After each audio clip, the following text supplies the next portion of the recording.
Bienvenue sur Only Up to You saison 2. Vous recherchez des coups de boost, de la motivation et du bousculement en toute bienveillance? Ça tombe bien, c'est ma passion. Je m'appelle Jennifer Picci, je suis psychologue et coach de vie certifiée et ça fait depuis plus de 5 ans que je vous accompagne dans l'atteinte de vos objectifs. Parler et comprendre, c'est bien, mais mettre en application, c'est là que le défi commence. Et ça ne tient qu'à vous.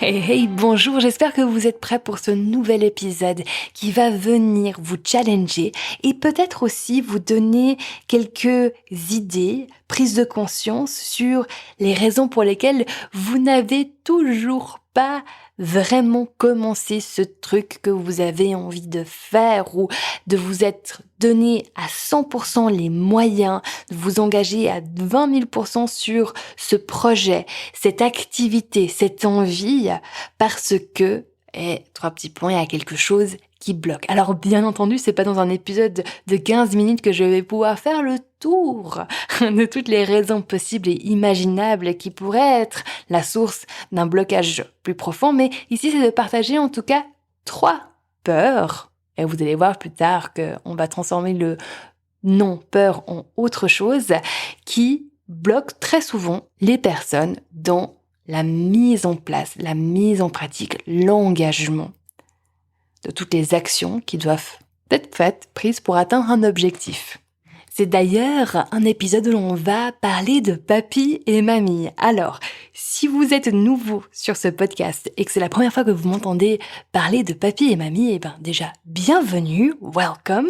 Et aussi, permettez-moi de juste vous mettre un petit peu, très rapidement, à jour par rapport à ces différents termes. Alors, une grande partie de mon travail est de vous permettre de comprendre comment vous fonctionnez à l'intérieur et d'un point de vue cognitif et d'un point de vue émotionnel. Au niveau cognitif, j'aime dire que l'on est plusieurs dans la tête, que d'une certaine manière, on a différents propriétaires. Et donc du coup, je les ai un petit peu appelés papy, mamie et Luke ou Lucy Skywalker, petit clin d'œil pour Star Wars. Alors, papy et mamie sont les parties que l'on va dire les plus vieilles, les plus ancestrales. Et ces 2 parties ont à l'intérieur d'eux des instincts, des besoins que l'on retrouve un peu partout. Vous prenez une personne lambda de n'importe quel pays, communauté, il va y avoir quelque chose d'assez universel. Donc, les besoins sont le besoin de se protéger, de se sentir en sécurité, le besoin d'appartenance. Et avec ça vient aussi tous les instincts de survie, ainsi que les différentes peurs. Les peurs non seulement d'être blessé physiquement, mais aussi les peurs d'être rejeté, abandonné, mis de côté, pas aimé, etc. Donc ça, c'est vraiment les domaines de papy et mamie. Papy et mamie, c'est aussi eux qui vont intégrer tout ce qui est habitude, tous les automatismes que l'on a. Par exemple, vous regardez votre journée, le nombre d'actions que vous faites sur une journée, la plupart sont faits par défaut. Vous faites juste les choses et ça, c'est papy et mamie qui s'occupent de cela afin de permettre au dernier propriétaire, Luc ou Lucie, dépendamment de comment vous avez envie d'appeler cette partie-là de vous, qui est plutôt la partie du cortex préfrontal, même si, alors si vous connaissez un petit peu les neurosciences, ce que je suis en train de vous raconter là n'a aucune base scientifique, c'est vraiment une métaphore.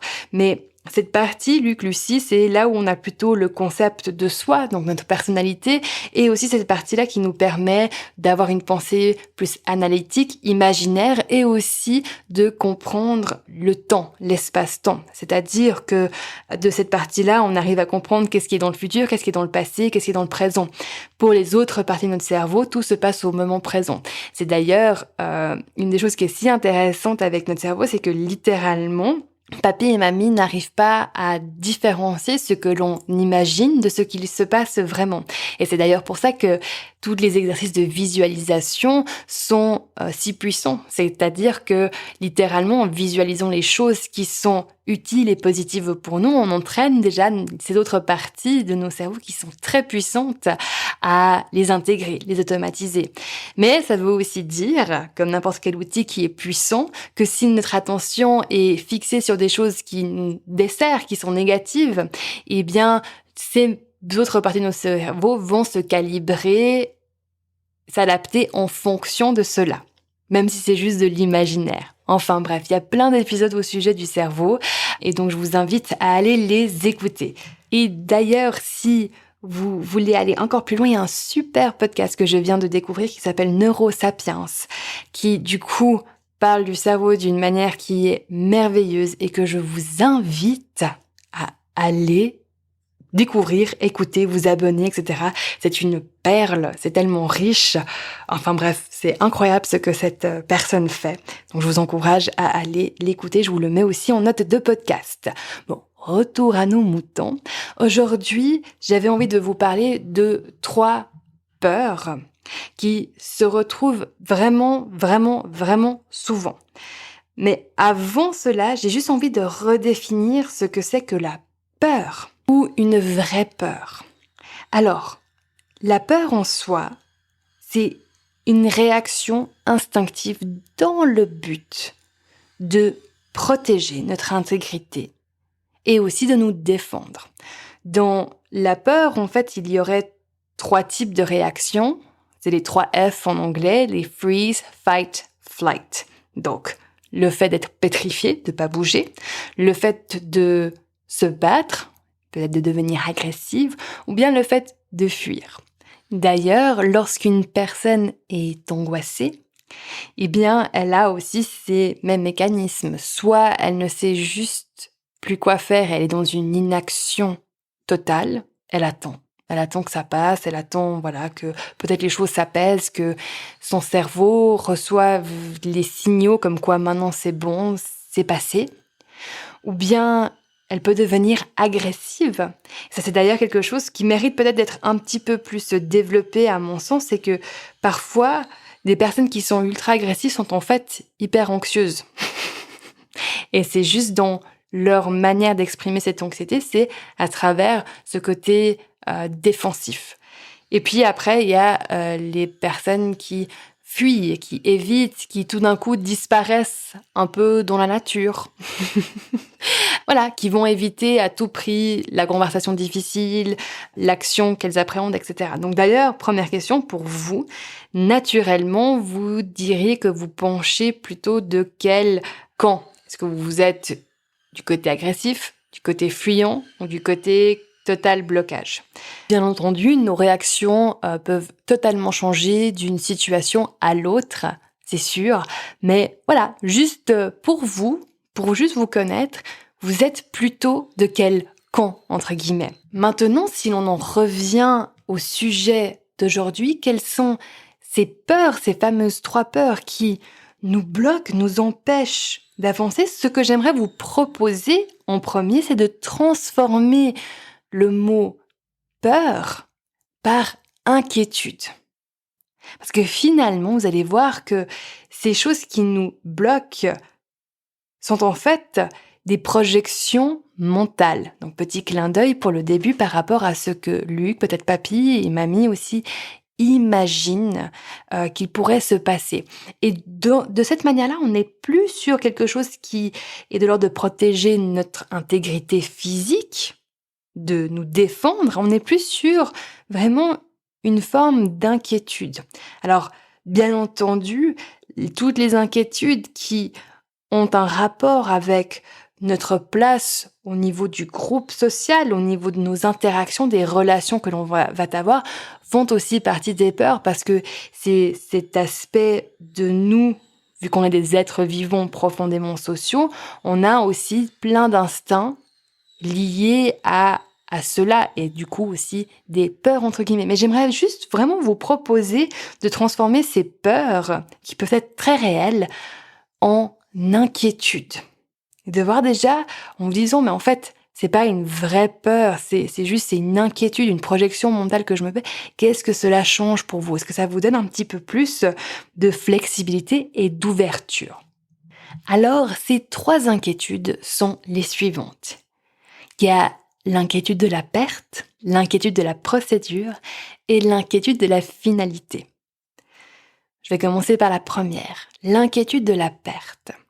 Quand on est à 2 doigts de vraiment s'engager, de commencer à tout donner pour réaliser un projet ou quelque chose qui est important pour nous. Et vous savez, ça ne doit pas être nécessairement être professionnel, ça peut tout simplement être une envie d'avoir une meilleure condition physique, de commencer une nouvelle activité. Eh bien, il y a aussi très rapidement ce balancier, peut-être conscient immédiatement ou quelque temps après, de « Ah bah tiens, pour pouvoir réaliser ça, faire cela, je ne vais plus pouvoir faire 3 petits points, ces autres choses. » Typiquement, si mon objectif c'est de changer ma condition physique, eh bien, à un moment donné, je vais être là « Ah mince, je ne peux plus !» pendant quelques temps. Et c'est toujours intéressant de remarquer, je fais juste une petite parenthèse, mais justement, quand on est dans cette phase de début, de transition, de changement, notre cerveau, papy, et mamie surtout, deviennent assez dramatiques et pensent que les changements que l'on est en train de faire ou le fait de ne pas pouvoir faire quelque chose en particulier, ça va durer pour l'éternité.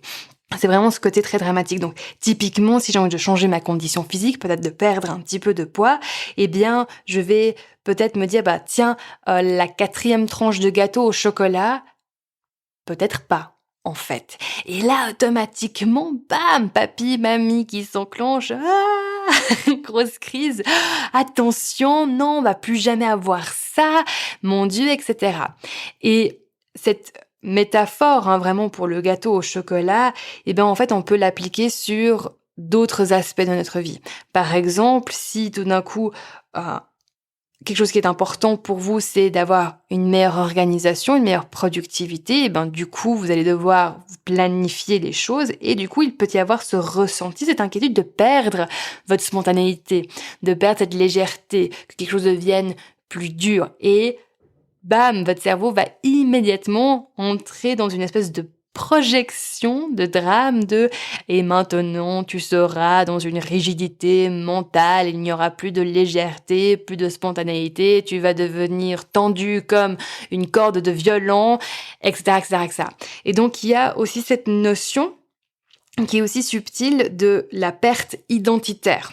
Dans différents épisodes, j'ai parlé du fait que un des facteurs au changement profond, c'est d'être prêt à, entre guillemets, tuer une partie de notre ego, c'est-à-dire à se désolidariser des histoires que l'on se dit à propos de soi-même, d'accepter de lâcher des croyances, de se rendre compte que peut-être on avait tort sur certaines choses, etc. Ça, par rapport au ressenti, il peut y avoir une sensation de perte d'une partie de soi. Et ce que j'aimerais vous inviter à faire, si vous reconnaissez ça comme mécanisme chez vous, c'est de faire pivoter cette sensation de perte pour voir tout ce que vous allez gagner. Et du coup, de focaliser l'attention sur ce que vous allez avoir en retour de positif. La deuxième inquiétude, c'est l'inquiétude de la procédure. C'est-à-dire, dans le processus de changement, il y a de l'inconfort. À un moment donné, peut-être que vous n'allez pas m'aimer parce que je vous dis ça, mais moi, mon but, c'est pas que vous m'aimiez. Mon but, c'est de vous booster et de vous amener des outils puissants qui vont vous permettre de changer. Tout processus de changement, il y a une part d'inconfort. Donc, la question que vous devez vous poser, c'est « Je veux vivre quel inconfort ? Je suis prêt à vivre quoi pour atteindre mon objectif ?»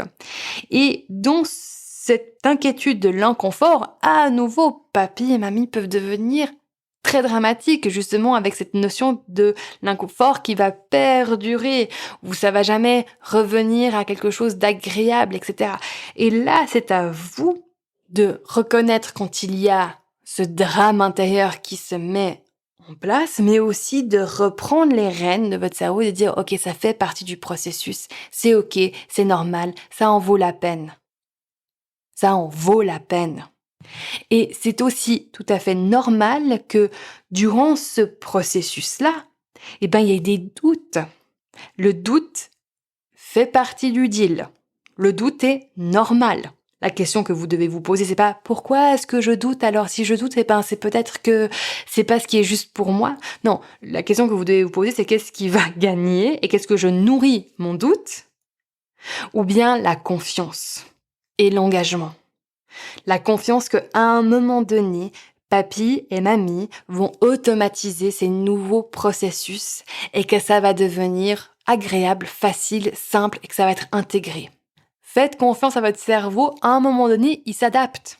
Il vous fait de la résistance au début, puis après il dit « Ok, c'est bon. » Lui qu'il insiste, bon, boum, on va adapter parce qu'en fait, on y gagne quelque chose. Mais c'est à vous de tenir, d'avoir cette endurance, si vous voulez, mentale. Et donc, pour avoir l'endurance mentale, non seulement il faut y aller petit à petit, mais il faut y aller de manière constante. Et aussi de maintenir le cap en termes de vision, c'est-à-dire de recadrer pour être toujours sur vers quoi vous allez et en quoi ça va être bon pour vous. Et oui, ça ressemble beaucoup à de la pensée positive, mais moi j'appelle ça plutôt de la pensée qui est utile et constructive. Parce que vous savez, c'est très facile en fait d'entrer dans les pensées négatives, les phrases de aïe aïe aïe, non mais en fait, et puis peut-être que c'est pas le moment, etc. Après, on arrive à vraiment négocier avec soi-même. C'est assez fascinant d'ailleurs à observer cela. Finalement, la dernière inquiétude, c'est l'inquiétude de la finalité. C'est quand on se projette de se dire mais si au final, une fois que j'ai fini tout ça, je n'ai pas le résultat que je voulais. Si en fait, à la fin, quand j'y arrive, il n'y a pas cette satisfaction, cet épanouissement. Oh mon Dieu, je vais devoir faire face à la déception de me dire, j'ai fait tout cela pour, entre guillemets, rien. L'inquiétude de vivre un échec, une certaine humiliation personnelle. Ou bien au contraire, l'inquiétude de vous y êtes arrivé, ça fonctionne. Est-ce que vous avez maintenant les épaules pour assumer les conséquences positives de ça? Et le changement identitaire qui vient avec. Pour la première inquiétude de finalité, celle qui est en gros un échec, c'est pas aussi bien que ce que vous avez pu imaginer, lâchez pas. Quand on fixe un délai dans le temps pour arriver, c'est, si vous voulez, d'une certaine manière pour cadrer l'esprit, mais dans un autre épisode, ce dont j'avais parlé et ce que je trouve très important de réappuyer, c'est finalement se libérer des contraintes du temps, c'est-à-dire que d'être tellement engagé dans ce que vous voulez réaliser que peu importe le temps que ça prendra, le nombre de fois que vous devrez recommencer, vous ne lâchez pas l'affaire. Donc c'est quelque chose qui doit s'entretenir et c'est à vous de pouvoir, recadrer, vous auto-coacher là-dessus quand il y a cette peur de finalité qui, et si c'est pas aussi bien, et si j'y arrive pas, etc., de pouvoir être là pour vous et de faire alliance avec vous-même parce que vous en êtes capable. Pour la deuxième type de peur de finalité, celle de j'ai tout réussi et maintenant est-ce que j'ai les épaules pour assumer? À nouveau, recadrez-vous en vous rappelant que c'est un processus et du coup que l'endurance, la force, la capacité à tout assumer, elle se crée, elle s'entraîne et surtout vous n'êtes pas obligé d'assumer tout seul. Même s'il n'y a que vous qui puissiez faire cela, vous n'êtes pas obligé de le faire tout seul. Avec ça, je vous laisse. Je vous souhaite une très belle semaine et je vous dis à la semaine prochaine. Prenez super soin de vous et si vous avez aimé cet épisode, n'hésitez pas à le partager en me taguant dessus. Merci d'avance et de gros bisous.